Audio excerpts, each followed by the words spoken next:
Vamos lá, Josias, agora você. Aumento nos gastos dos parlamentares em viagens. Que ganho o Brasil tem, né? É um investimento que o Brasil faz nesses parlamentares irem para o exterior? Trazer o que para o Brasil? Poderia ser um investimento se houvesse algum tipo de aferição sobre a serventia dessas viagens. Antigamente, hoje está inclusive no regimento do Congresso Nacional, da Câmara e do Senado, prevê que parlamentares em viagem ao exterior, custeada pelo contribuinte, precisam fazer relatórios no retorno, dizendo o que foram fazer, que benefícios aquela viagem proporcionou. Do contrário, fica tudo reduzido a um gasto público inservível. Além de criticar, Fabíola, o brasileiro precisa intervir na rotina institucional do Brasil, né? O lema do eleitor nesse ano, agora, 2026, deveria ser o seguinte: faça um político trabalhar, não o reeleja. Nenhum privilégio é mais delicioso do que o direito de gastar sem freio o direito alheio, ou o dinheiro alheio. Aqui, nós estamos falando de um gasto que subiu em 2024 de 2,1 milhões de reais para 3,8 milhões de reais em 2025.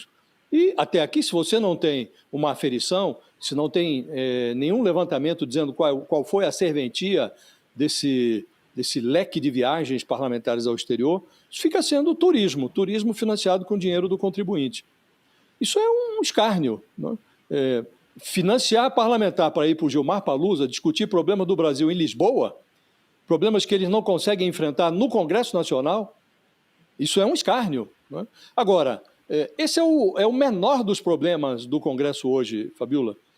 A imagem do Congresso já estava ao rés do chão e caiu num abismo no ano passado, uma sequência de decisões amalucadas. PEC da blindagem que passou na Câmara e só não foi referendada pelo Senado porque as ruas roncaram, aí os senadores recuaram. A aprovação daquela proposta que reduz a dosimetria das penas para golpista, do Bolsonaro e dos seus cúmplices. No final do ano, os deputados e senadores enfiaram no orçamento de 2026 a exorbitância de 61 bilhões de reais para irrigar essas emendas parlamentares que viraram sinônimo de corrupção no Brasil. Tudo isso e mais uma reserva, fizeram uma reserva de 6 bilhões de reais para despejar em fundos eleitorais e partidários nesse ano de 2026. Então, realmente, fica a impressão de que o Congresso Nacional perdeu todos os freios. Então, esse desperdício, essa torrefação de verbas públicas com viagens ao exterior é uma aberração, mas é a menor de todas elas, porque o Congresso está se convertendo, ele próprio, numa grande aberração, quando precisa ser fustigado pela sociedade para aprovar o que é inquestionável, isenção de imposto de renda, tudo é arrancado ali do Congresso Nacional, o que faz sentido é arrancado a fórceps. E o resto eles aprovam ali na galega, na base de quem joga, como quem joga barro na parede, para ver se cola. Se colar, colou. Se não colar, recua depois. Então, considerando-se, Fabíola, que o Congresso é a casa do povo, o eleitor dispõe aí de uma nova oportunidade para desalojar os inquilinos que não merecem ocupar essa casa. Então, o melhor remédio contra o eleito inconsciente numa democracia representativa ainda é o eleitor consciente. Então, por isso é que eu digo, o eleitor devia ir para a urna com esse lema na cabeça: faça um político trabalhar. Não reeleja quem não merece ser reeleito, né? Então, essa perversão das viagens, esse turismo parlamentar, é mais uma aberração, mas como disse, uma das menores. Há coisa bem pior no Congresso, Fabíola. Eu nem vou pedir para você a lista, porque senão a gente vai ficar aqui muito tempo, né, Josias? PEC da blindagem. Agora mesmo, aprovaram na semana passada. Eles potencializaram os super salários dos servidores do Congresso. Acabou de ser aprovado. Folga de um dia para cada 3 trabalhados. Isso num Congresso em que eles hesitam, demoram a votar o fim da escala de 6x1, que beneficiaria brasileiros que têm carteira assinada. Brasileiro que está vivendo nos aplicativos, que vive na informalidade, tem que ralar numa escala de 7x7 para encher a geladeira. Trabalha de domingo a domingo. E está lá o Congresso dando aos seus servidores uma casta folga de um dia para cada 3 trabalhados. Isso é um assinte, com gratificação que dobra o salário, que já é exorbitante. Então, salário de mais de 80 mil reais no Congresso virou arroz de festa. Não dá, Fabiola. Não, realmente, o Congresso não ajuda o eleitor a ajudá-lo. Aliás, o professor Mayrovitch chegou agora, a gente já tratou desse assunto, a reportagem da Mônica Bergamo de hoje, na coluna dela, dizendo que Lula decidiu não vai sancionar o que foi aprovado na semana passada no Congresso Brasileiro, que é justamente a aprovação desses super salários. E, segundo a apuração da Mônica Bergamo, o argumento que vai ser utilizado vai ser justamente a questão relacionada ao Flávio Dino, né? Ele vai devolver ao Congresso o texto para a Câmara, já que o ministro Flávio Dino determinou a suspensão dos pagamentos de penduricalhos para os servidores executivo, legislativo e judiciário. E essa decisão da Justiça, no entendimento do governo, é de que impediria a sanção. Queria te perguntar, professor Mayrovitch, faz sentido isso? Lula pode utilizar esse argumento dessa decisão do Flávio Dino para não sancionar esse projeto? Olha, isso é importantíssimo, porque vamos atentar a liminar do Flávio Dino. Penduricalhos, ou seja, aquilo que não está previsto em lei, os penduricalhos estão suspensos. Ora, se esse aumento for previsto em lei sancionada pelo Lula, evidentemente que vai estar fora da liminar. Portanto, se o Lula aprovar, sancionar, isso vira lei e, portanto, vai estar fora da liminar, ou seja, não vai ser alcançado pela liminar. Deu para perceber, Fabio? Não, e é algo curioso, né? O governo vai por esse caminho, usa esse argumento, mas é uma decisão importante do presidente Lula fazer, não, professor? Sim, sem dúvida alguma, importantíssimo. Ele não pode sancionar isso, porque senão vai ter pagamento disso, isso vai virar lei. E o que é previsto em lei, a liminar do Dino, veja, não abrangeu. Ele fala em penduricalhos, ou seja, aquilo que não está estabelecido em lei. Vamos falar agora sobre a questão do Código de Ética. Fala, Josias. Bem rapidinho, esse negócio que o professor está mencionando é muito relevante, né? Porque nós estamos falando de uma decisão do Flávio Dino que, de fato, mandou fazer um pente fino. Os 3 poderes, executivo, legislativo e judiciário, tem que fazer um pente fino para verificar tudo quanto é penduricalho ali, gratificação, tudo quanto é verba que é adicionada ao salário e que não está prevista em lei. Essa do Congresso foi aprovada, é lei. Mas por que o Congresso aprovou? Sob o argumento de que os penduricalhos do Judiciário, sobretudo, são muito maiores e que os servidores do Congresso não podiam ficar atrás.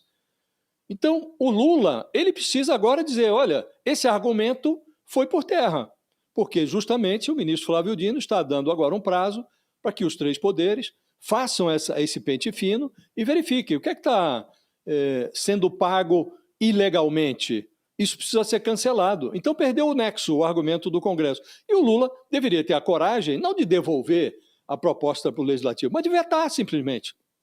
Vetar. Olha, vai ser feita essa revisão, não é razoável que alguém afronte a Constituição, recebendo mais do que a Constituição prevê como um teto, que hoje está em 46 mil, daqui a pouco vai passar para 50 mil, e zerou o jogo.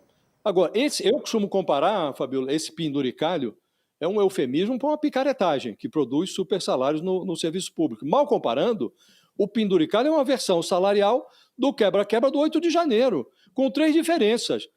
Os patriotas super remunerados são homens de bens. O vandalismo acontece uma vez por mês, na folha salarial, e o ambiente destruído é o bolso do contribuinte.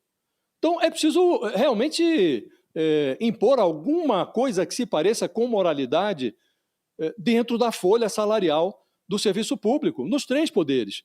E agora temos uma oportunidade e a decisão do Dino não é a melhor alternativa. Isso deveria partir do Legislativo, deveria o Congresso Nacional aprovar textos que tem lá, alguns deles bons, de reforma administrativa, tem um texto prevendo o fim dos supersalários na administração pública brasileira, nada disso é votado. E, em vez disso, em vez de votar o que deve ser apreciado, eles elevam os salários dos servidores do Legislativo a pretexto de proporcionar a esses servidores, essa pequena casta, o privilégio de dizer que agora o meu penduricalho é igual ao do Judiciário. Ora, francamente, esse país não pode ser levado assim na base da picaretagem, Fabíola. Uma hora tem que baixar ali alguma sensatez. Se não por iniciativa própria, por pressão que venha de fora, sobretudo do eleitorado, sobretudo de quem tem o poder de sair à rua para protestar contra isso. Vamos falar sobre essa questão do Código de Ética no Supremo Tribunal Federal, que é assunto que tem a ver, inclusive, com o que a gente estava tratando antes do Gilmar Palusa, e na análise, inclusive, do professor Mairovitch sobre esse caso, sobre a serventia ou não dessas viagens. Bom, qual é a novidade nisso? Tem uma reportagem aqui falando que a estratégia do presidente do STF, Edson Fachin, de acelerar, avançar com esse Código de Ética lá no Supremo, está dividindo até mesmo os ministros que são favoráveis a essa proposta. A discussão é sobre o momento escolhido para o debate. A preocupação é que a discussão traga fragilidade ao Supremo e estimule ainda mais os ataques contra os ministros em meio a uma crise de imagem que o Supremo enfrenta já há algum tempo. Bom, além de Fachin, Carmen Lúcia, anunciada como relatora do projeto, Cristiano Zanin, Luiz Fux, André Mendonça e Flávio Dino fazem parte do grupo favorável a essa proposta. Vamos lá, professor Marco, é hora de discutir isso? É hora de avançar com o Código de Conduta? Essa divisão no Supremo vai impedir que isso aconteça? Eu acho que essa pauta ela é inescapável. Eu estou aqui, enquanto nós estamos aqui fazendo esse debate aqui maravilhoso, eu estou olhando os números, né? E o fato é que, se a gente olha, por exemplo, essa pauta vai ter uma mudança, né? Quando a gente olha os números, por exemplo, hoje 25% do debate nas redes sobre a STF está mencionando o caso Master. Em dezembro, a gente está falando isso aí, nós estamos no início de fevereiro, né? Em dezembro era 20%.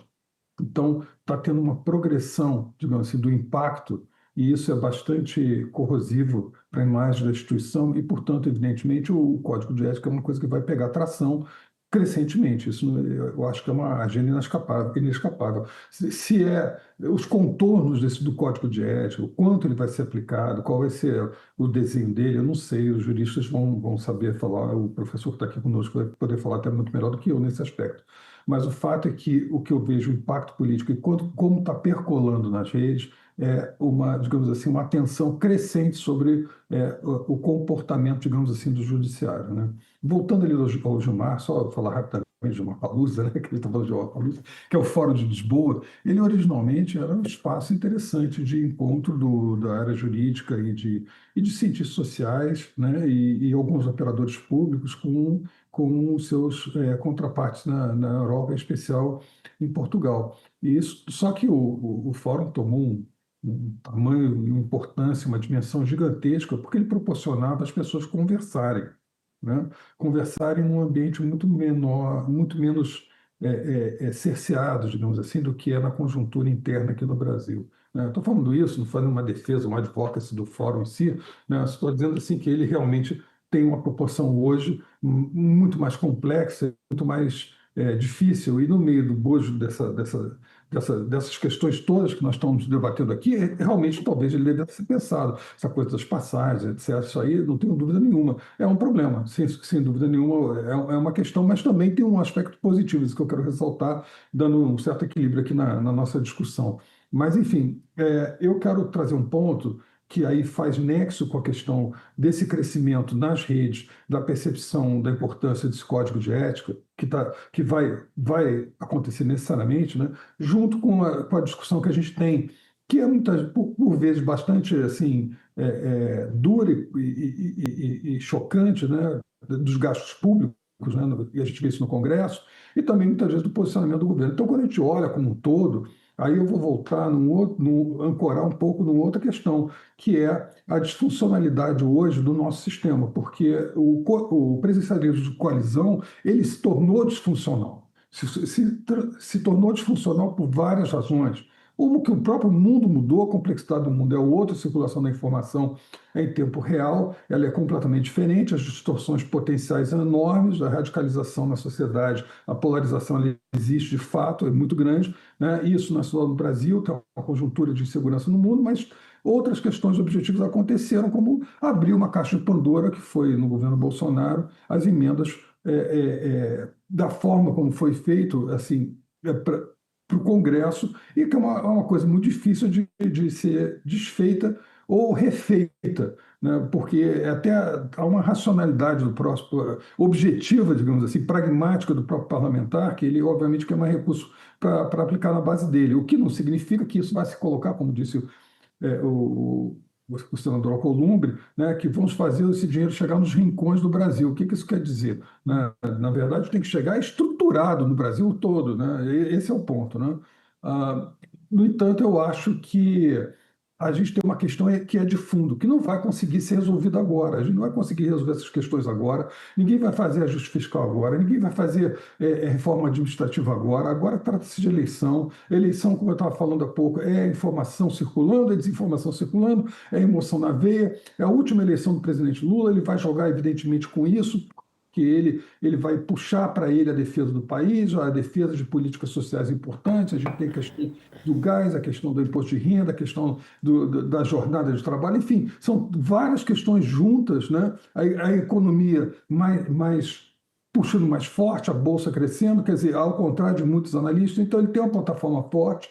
Eu acho que essas questões que nós estamos tratando aqui, elas têm uma disfuncionalidade de origem, de raiz, que é a própria necessidade de repensar o sistema político no momento em que o presidencialismo, como a gente tinha funcionando, ele hoje não funciona corretamente. Então, mas essa é uma questão que só pode ser resolvida depois, e a gente tem que ver, e no bojo tem outras coisas, inclusive questão de segurança pública, etc., que vão ver se o presidente vai ter capacidade de trazer essas pautas, talvez até de uma forma até mais contundente, porque justamente é o seu último mandato.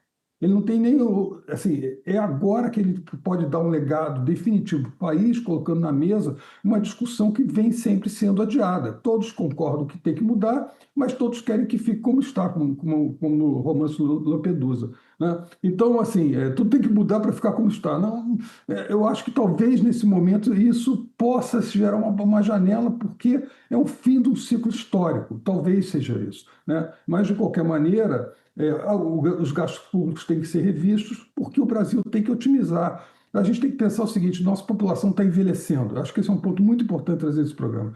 A nossa população está envelhecendo. Significa que a base de contribuintes que a gente tem é menor, vai crescentemente sendo menor do que quem está usando a Previdência Social. Então, como a gente vai resolver isso, sendo que tem um agravante dessa base, uma base ainda menor, que vai de fato ter capacidade produtiva num mundo crescentemente tecnológico. A automação está aumentando, os robôs estão aumentando, a inteligência artificial vai tirar muitos empregos, vai gerar alguns, mas vai cortar uma quantidade imensa de empregos também, principalmente os desqualificados, e a produtividade marginal que o Brasil tem não é suficiente para segurar o sistema. Então, a gente tem que repactar o Brasil.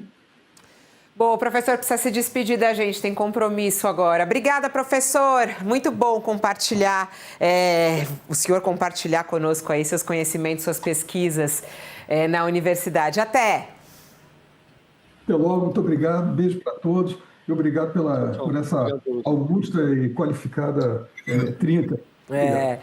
Muito bom aqui os nossos parceiros. Vamos lá, antes de passar até para o professor Mairovich, do ponto de vista jurídico, dessa questão do Código de Ética do Supremo, queria até abrir a coluna do Josias falando sobre isso, né? Sobre o papel da Carmen Lúcia nessa história, né? Carmen Lúcia acelera no Tribunal Superior Eleitoral o Código de Ética travado no Supremo Tribunal Federal. Como ir adiante com esse Código de Ética? Quais são os recursos que os defensores dentro do Supremo têm a fazer isso? Qual é o papel de Carmen Lúcia, Josias?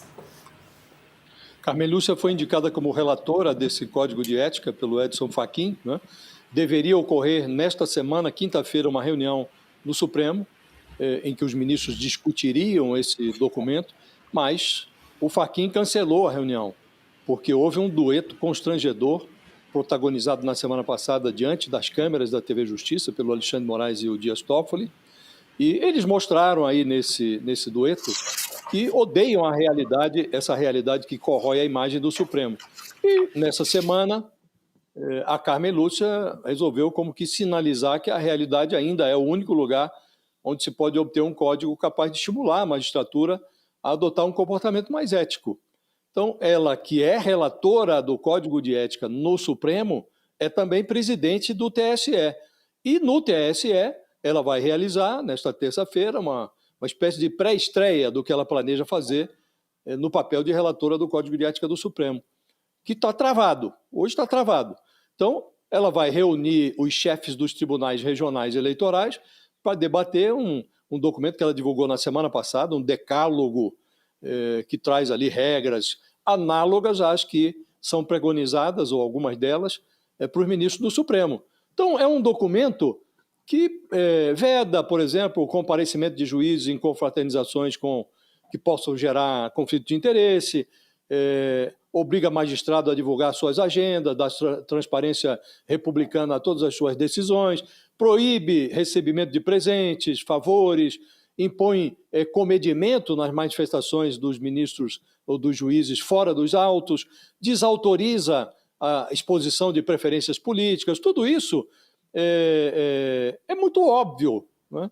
E seria até desnecessário repisar esse tipo de coisa se os juízes, se os ministros observassem a Constituição, a Lei Orgânica da Magistratura, o Código Penal. Mas hoje nós estamos vivendo uma realidade em que magistrados frequentemente se deparam com o óbvio, tropeçam no óbvio, dão bom dia ao óbvio e perseveram na trilha das transgressões, fingindo que o óbvio não é o óbvio, né?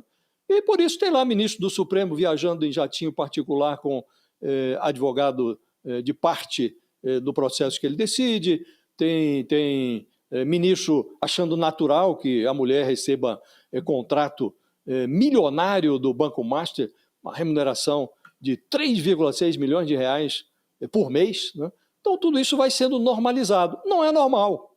Infelizmente não é normal. Então, Fabíola, estamos vivendo uma conjuntura em Brasília que muda tanto, tão rapidamente, que as pessoas que dizem que alguma coisa é desnecessária, que não deve ser feita, as pessoas são surpreendidas frequentemente por alguém fazendo a coisa. Então, se o Supremo optar por continuar cozinhando em banho-maria, essa coisa que o Edson Fachin chamou de autocorreção, o tribunal se arrisca a ser corrigido de fora para dentro. A Carmen Lúcia está tentando fazer no TSE uma avant-première que evite o vexame, que estimule o Supremo a fazer a mesma coisa. Mas está tudo muito precário, são todas espécies de gambiarras que os ministros vão fazendo para tentar atenuar esse desgaste de imagem a que os próprios ministros submetem o judiciário.